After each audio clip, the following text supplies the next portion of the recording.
A critical milestone for commercial crew, resupply spacecraft delivers to the space station, and a new wide-eyed view of the southern sky. A few of the stories to tell you about this week at NASA.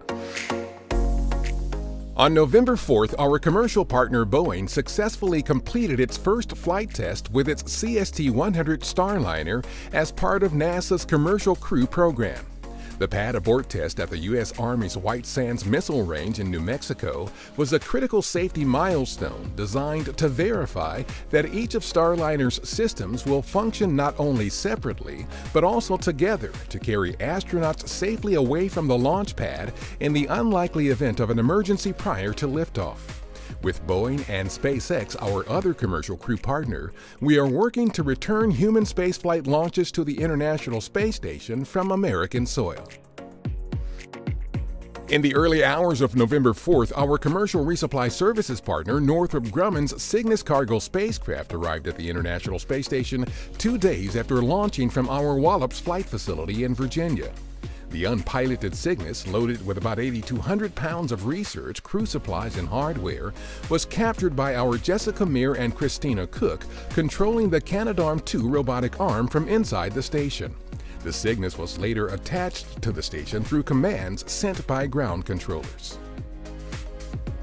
This new mosaic of the southern sky was stitched together with 208 images taken by our Transiting Exoplanet Survey satellite, or TESS, during its first year of science operations, which it completed in July 2019. The mission divided the southern sky into 13 sectors and imaged each sector for nearly a month.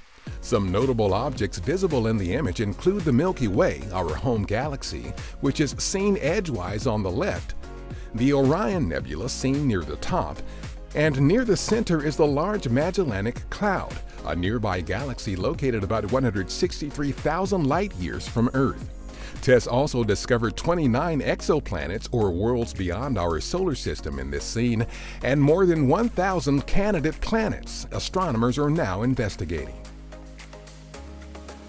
On November 5th, an untouched rock and soil sample brought back from the Moon on Apollo 17 was opened in the Lunar Curation Laboratory at our Johnson Space Center in Houston.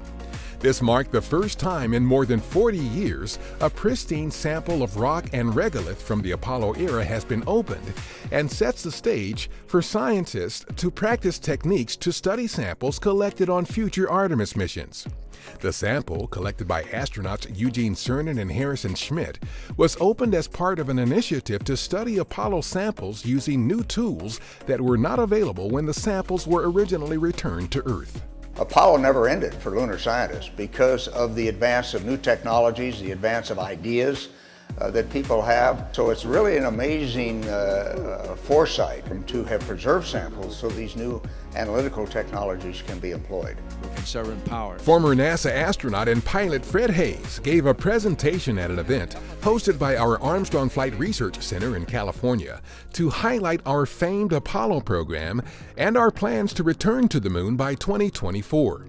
Haise, once a research pilot at the center, shared his experiences from Apollo, including the legendary Apollo 13 lunar mission, and also commented on the need for future human space exploration efforts, such as our Artemis program that will send the first woman and next man to the Moon by 2024.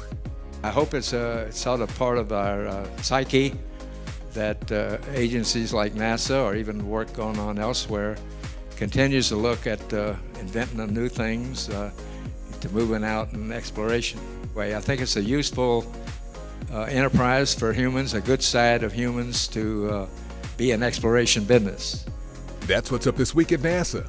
For more on these and other stories, follow us on the web at nasa.gov/twan.